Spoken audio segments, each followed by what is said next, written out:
Fiona,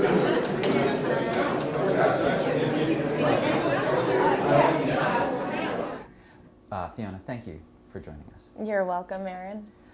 Before we discuss your theories on Sam Bailey, I think our viewers might appreciate hearing a little about how you became so active in the field of UFOlogy?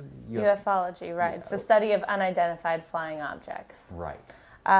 Well, I first became interested when I was 16. Mm-hmm. I was with my boyfriend, my then boyfriend. He's since moved to Canada. We were laying in a field back home in Kansas, in the middle of a field on my dad's farm. And we were just staring up at the sky, and we both saw this giant light. And it was brighter than any star, and it was brighter than any plane, and it was just zooming around, exactly like this, all over the sky, moving thousands of light years at a rapid speed. And whenever we would start to talk about it or mention it, it would stop and just stay where it was.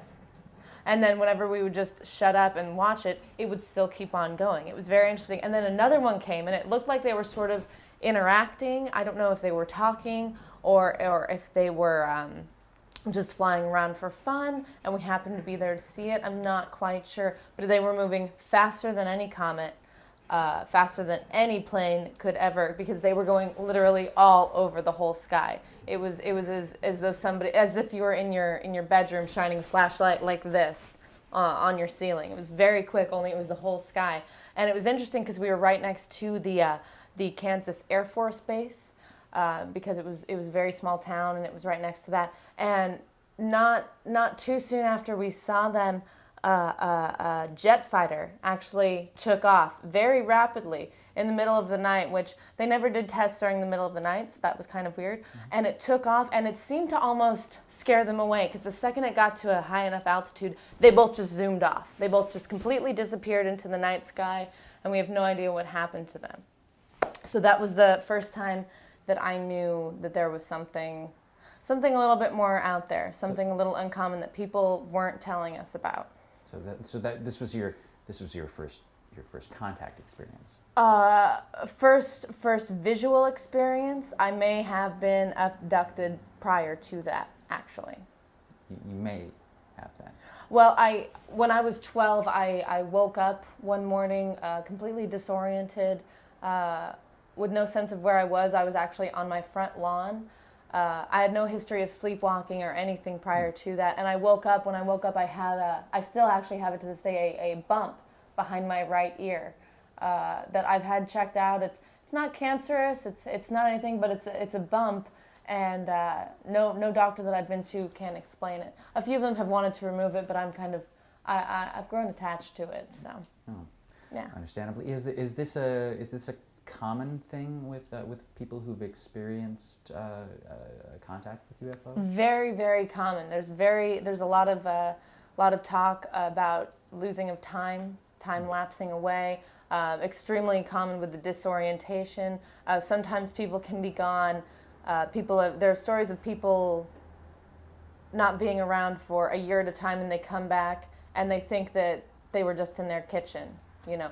Time lapse is completely common, and it's also very common to wake up after these time lapses with different bumps or just different kind of senses or sensations noticed afterwards. Okay, so I think I've already touched on this, but I just want to make sure now. This was your first experience of contact with extraterrestrial life, then, not just seeing UFOs. You believe you actually had a contact? I believe I definitely was abducted before then. Okay, the object that you saw, going back to the object you saw, you say it was moving all over the sky. Mm-hmm. And by its motion, by its movement, you're saying that it's alien. Do you believe this is the first time that, or is this just simply a reproof that our world has been visited by aliens?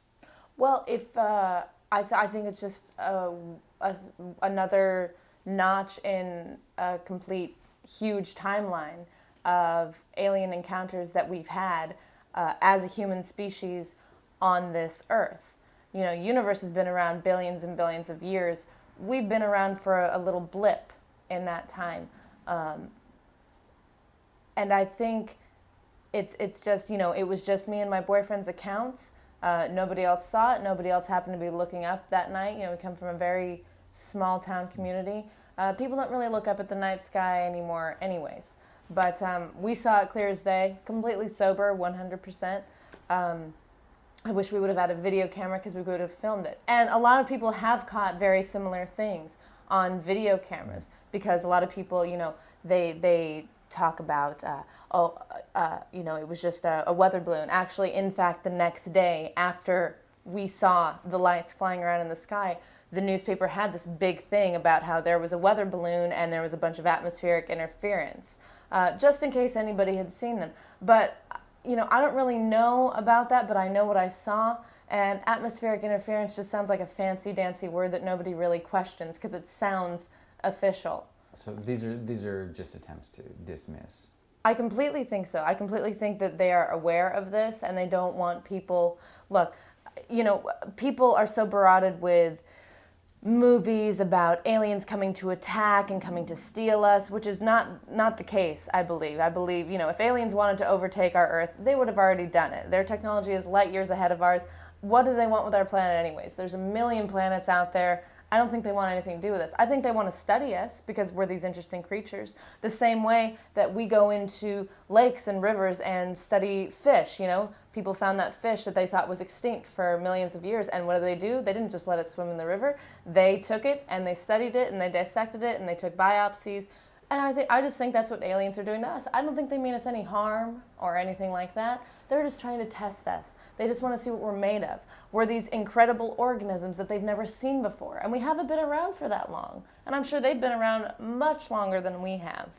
So I think that's just, you know, but the government or whomever, they don't want us to get scared. Because the mass population wouldn't understand. They'd get scared. It'd be mass hysteria. There's something bigger than us out there that isn't God or isn't Jesus. It's something actually concrete. And I think a lot of people couldn't handle that. And so they like to keep people under wraps and in a safe little place and just excuse it with a weather balloon or atmospheric interference. And nobody really seems to question it. Okay. Now, I noticed you mentioning God, Jesus, other things that we can't explain, right? Basically, with that kind of little digression, I would kind of want you to relate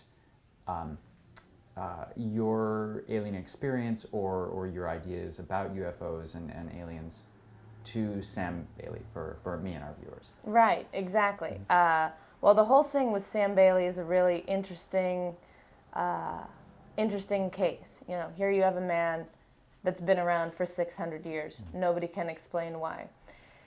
Even science can't do its best. You know, science can explain things only to a certain point, and then they just become theories. There are several theories. I'm not saying mine are concrete fact anyway. I'm just proposing it as another theory. I believe in them, but yes. What exactly is your theory of this connection between aliens and Sam Bailey? Well, I think that with the vast technology that aliens have, if they can build these things that can travel through light years and they can travel through time and they can travel through wormholes to different dimensions and to different points in the galaxy, which many of them can do, why couldn't they make a human that could live for an incredible amount of years? It's not that uncommon. I mean, even just a few hundred years ago, people weren't living past 30. That was very uncommon. If they made it to 40, that was amazing. Nowadays, it's not uncommon for people to live to 80, to 100, to 120. You know, there's islands in the South Pacific where people live to 120 just living on the indigenous plants and crops. So it's not that uncommon that for an alien race to have this vast technology that we haven't tapped into yet, to be able to allow somebody to live for 200 or 300 or 600 years.